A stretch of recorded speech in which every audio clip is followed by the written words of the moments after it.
Olá, tudo bem? Você sabia que os efeitos das mudanças climáticas já podem ser sentidos pela população? Chuvas cada vez mais intensas, períodos de seca com intervalos cada vez mais curtos.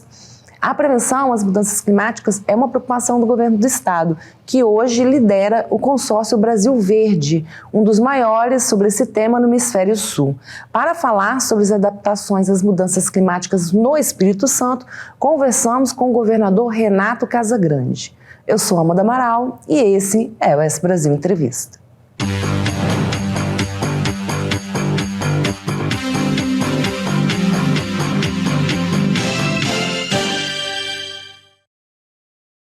Governador, muito obrigado por ter aceitado participar. Seja muito bem-vindo. Obrigado a vocês, é uma alegria poder participar de mais uma entrevista com vocês. O Espírito Santo sofre com a seca no norte do estado, que também já se apresenta em outras regiões, como no sul, fortes chuvas que geram deslizamentos, alagamentos.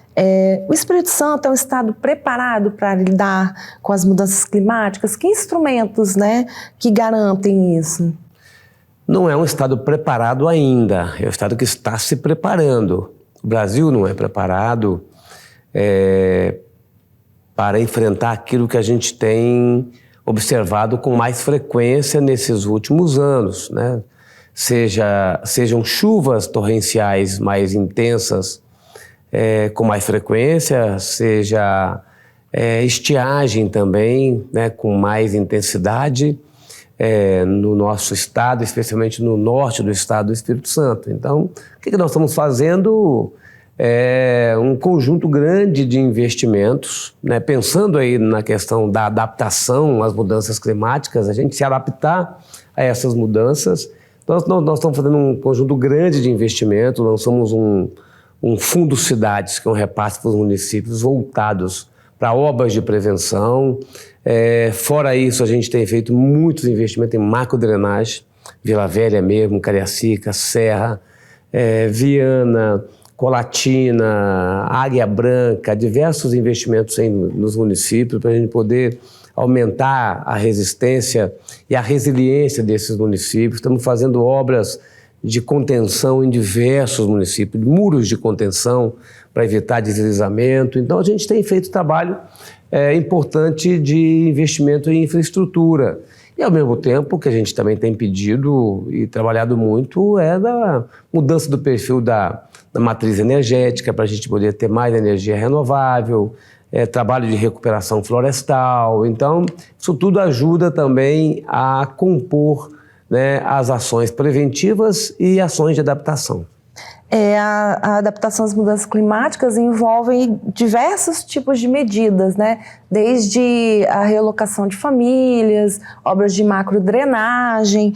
É preciso de um planejamento para esse enfrentamento? É preciso que o Estado tenha, mas é preciso que cada município tenha, né, o seu planejamento, identifique as suas áreas de risco. Nós fizemos isso em 17 municípios do estado do Espírito Santo, né, o mapeamento das áreas de risco. O Espírito Santo é um dos estados mais vulneráveis, com mais área de risco do Brasil. Espírito Santo, Rio de Janeiro, Santa Catarina, são os estados mais vulneráveis. Então, é preciso que a gente tenha esse mapeamento, é preciso que a gente faça projetos para poder conter encostas, para poder fazer drenagem. Veja o que nós estamos fazendo em Vila Velha. São 9 estações de bombeamento de águas pluviais, são diversas galerias. Se você passar na Lindenberg, ali vai ver uma galeria grande que nós estamos fazendo, ligando a um ponto da Lindenberg até o Rio Aribiri, e diversas galerias. Veja que a gente também consegue fazer isso em Cariacica, em Viana. Então, assim, os investimentos importantes em macrodrenagem e investimentos em áreas de contenção. Nós fizemos grandes contenções em Iuna, em Mimoso do Sul, em Rio Novo do Sul, que são regiões muito montanhosas, municípios muito montanhosos, e que estamos fazendo uma grande contenção agora em São Mateus. Vamos fazer lá em Alegre mais obras de contenções, tá certo? Em bairros que estão correndo risco. Então, as pessoas também ocuparam áreas de risco, e por necessidade muitas vezes, e em alguns casos por por não observar esse risco, mas a maior parte das vezes por necessidade. Então, esses investimentos são fundamentais e importantes para nós. Como gestor, o senhor já passou por situações de enfrentamento aos eventos climáticos, como a seca no sul do estado no ano passado, as fortes chuvas em 2013, outros eventos relacionados à chuva. Todas essas situações contribuíram para que o Espírito Santo tivesse uma expertise? Sim, contribuíram. A gente montou, por exemplo, um centro de inteligência da Defesa Civil, funcionando aqui no Corpo de Bombeiros, na sede, no batalhão do Corpo de Bombeiros. Nós temos hoje estações pluviométricas, hidrológicas e monitoramento de vazão do rio Itapemirim, do Rio Doce. Então nós temos hoje um conjunto, nós temos um trabalho com as defesas civis municipais, entregamos equipamentos para as defesas civis municipais. Então temos hoje uma rede de um sistema que funciona, o sistema estadual, conectado ao sistema nacional, mas também conectados a todos os municípios com as suas defesas civis. Então, nós temos hoje um sistema de alerta, nós temos hoje um sistema de resposta, né? Temos fundo de defesa civil, nós temos hoje uma capacidade de responder com rapidez qualquer emergência, neste caso, por exemplo, de chuvas intensas. Então a gente responde rapidamente e a gente está buscando cada vez mais fazer com que o município tenha mais resistência, mais resiliência, mas nós temos hoje um sistema que responde muito rapidamente. E tem também o Fundo Cidades, né, Adaptação às Mudanças Climáticas, que foi lançado recentemente, e o ineditismo é ser um fundo específico para esse tema, né? Esse é um exemplo para ser replicado para outros estados? É um exemplo para ser replicado. Não tem lugar nenhum no Brasil que tenha, né, um fundo voltado para obras de prevenção às mudanças climáticas. Nós primeiro entregamos para cada município R$500 mil para eles fazerem os projetos, né? Um projeto de macrodrenagem, de contenção, de regularização de vazão. Então a gente disponibilizou para cada município R$500 mil. E nós também disponibilizamos para os municípios, depois fez o projeto, entrega e protocola o projeto, R$200 milhões esse ano. Eu vou querer colocar nos próximos 4 anos R$200 milhões a cada ano, para a gente chegar aí só no Fundo Cidades, fora os investimentos do governo do estado diretamente, só no Fundo Cidades R$800 milhões para obras de prevenção, para que a gente possa proteger a vida das pessoas, proteger o patrimônio das pessoas. É essa a nossa tarefa. Já existem solicitações, né, de municípios para o Fundo Cidades 2023, né? Mas como engajar, né, todos os municípios, conscientizar sobre a necessidade de realizar esse tipo de obra? A hora que a gente coloca essa cenoura na frente, que é o recurso para fazer a obra, né, isso é uma maneira da gente fazer o município pensar em projetos nessa área. Porque às vezes os municípios têm muitas dificuldades, têm muitas necessidades e acaba deixando de lado, né, um investimento como esse, que regulariza a vazão, que faz uma drenagem adequada, que protege um bairro construindo um muro. Então, a hora que você coloca um recurso para fazer projeto nessa área, coloca um dinheiro para fazer as obras, você começa a fazer o município a pensar, tá certo? Também nós, naturalmente, temos que fazer o município a pensar em obras, mas tem que fazer também o município pensar na proteção dos recursos naturais, né? Na proteção da floresta, né? No uso da energia renovável. Né? Não é só evitar, né?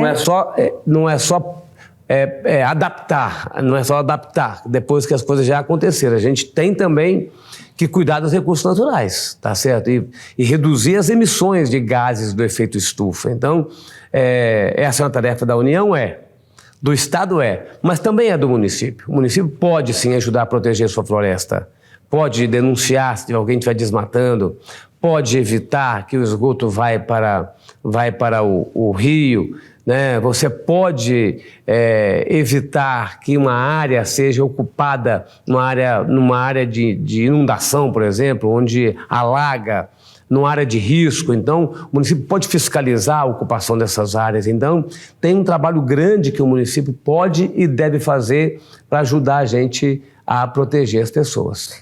O senhor falou sobre a prevenção, a proteção dos rios. Gostaria que o senhor falasse um pouquinho do programa de adaptação às mudanças climáticas, né? Porque são vários eixos que propõem diversas ações diferenciadas, né? Não, como o senhor falou, não só evitar que aconteça, mas também como lidar quando acontece. É o programa de mudanças climáticas que nós temos no Estado. Ele trabalha, assim, dois pilares. O pilar é da busca pela neutralidade de carbono. Então, nós estamos elaborando um plano de neutralidade de carbono. Queremos ter um plano que até 2050 o Estado do Espírito Santo seja neutro em carbono. O que é isso? A quantidade de carbono que a gente emite na atmosfera é a mesma quantidade que a gente retira da atmosfera, né? Através de energia renovável, através de floresta, né? de ampliação da área florestal, ou outras medidas que as empresas podem tomar, como sequestro de carbono. Então, tem diversas medidas que a gente vai discutindo dentro do plano nosso de neutralidade de carbono. Então, tem um programa de mudanças climáticas e, junto com o programa que sustenta esse programa, o plano de neutralidade de carbono e o plano de adaptação às mudanças climáticas, tá certo? Que são esses investimentos importantes que a gente está anunciando, fazendo, executando com recursos do governo do Estado, obras diretas do governo do Estado, mas também com repasse de recursos aos municípios. À frente do Consórcio Brasil, né, Verde, é possível que o Espírito Santo se destaque mais na temática mudanças climáticas? O que o Estado capixaba tem a contribuir nessa discussão aqui no Brasil? Primeiro, nós estamos na presidência do consórcio. Então, assim, como presidente do consórcio, eu tenho a oportunidade de levar os estados a debaterem em ambientes, em fóruns internacionais, nacionais. Tenho a oportunidade de ajudar os estados a elaborarem seus programas de mudanças climáticas, a elaborarem seus planos de neutralidade de carbono, seus planos de mudanças climáticas. Então, é um trabalho para que todos os estados tenham alguma iniciativa nesta área para ajudar o Brasil a ser um país que contribui com a preservação do nosso planeta. O Consórcio Brasil Verde também pretende obter recursos, né, para proteger recursos para ações, né, de sustentabilidade, preservação ambiental. Mas como isso é feito em nome do consórcio, né? Como que é essa discussão? O consórcio está na fase final de regularização, de legalização, a parte burocrática dele. Nós poderemos apresentar às instituições financeiras e às entidades que trabalham nessa área, no Brasil e fora do Brasil, né, propostas, né, que sejam de interesse dos estados. E como é um consórcio, o consórcio pode receber recursos e repassar esses recursos para os estados. Então, o consórcio poderá também ser uma busca de financiamento para projetos nos estados. Até de outros países. De outros países. A gente pode, sim, na relação com outros países, com instituições financeiras de outros países e com instituições que militam na área de mudanças climáticas, nós poderemos, sim, fazer a captação de recursos. Encerrando, e em 2023, já houve o lançamento do Fundo Cidades, né? Tem mais alguma ação prevista, algum projeto previsto para esse ano, né, para agora?